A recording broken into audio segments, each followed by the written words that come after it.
Isa pang motorista ang inirereklamo ng dalawang constable ng MMDA o ng Metro Manila Development Authority.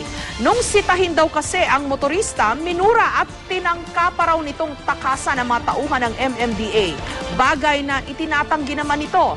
Samantala, pinaaresto na si Robert Blair Carabuena na nakuna ng video noong Agosto na nanakit sa MMDA constable na si Saturnino Fabros. May exclusive report si Steve Dailisa.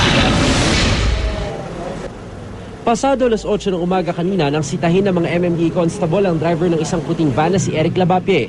Nakaharang daw kasi ang van niya sa kalsada, pero matapos silang hingi ng kanyang lisensya, sa amot-saring mura raw ang inabot ng dalawang constable. Bumaba siya at dinuro niya kami lahat. Bakit? Ano ba kayo? Mga tanga ba kayo? Nasa inyo na yung lisensya ko. Ang sabi niya, kilala niya. Kung kilala niya, bakit nagkanya-kanya nang sakay yung mga pasahero? Biglang umatras yan. Tapos pumarada pa ganun. Muntik pa masagi yung motor ko at saka yung kasama ko. Tinakbuhan pa raw sila ng driver matapos silang questionin ang kanyang mga papeles. Kalauna, nalaman na kolorum pala ang van. Matapos ang may 200 metrong habulan dito na nga sa intersection ng Mayon Street at A. Bonifacio inabutan ng MMDA Traffic Constable yung tumakas na driver. Dito na rin nagsibabaan ng mga pasahero na una niyang sinabi na kamag-anak niya. Pero maring itinanggi ng driver na tinangka niyang tumakas. Siya pa nga raw ang pinagmumura ng mga constable. Minura ako niya. Sabi sa'yo?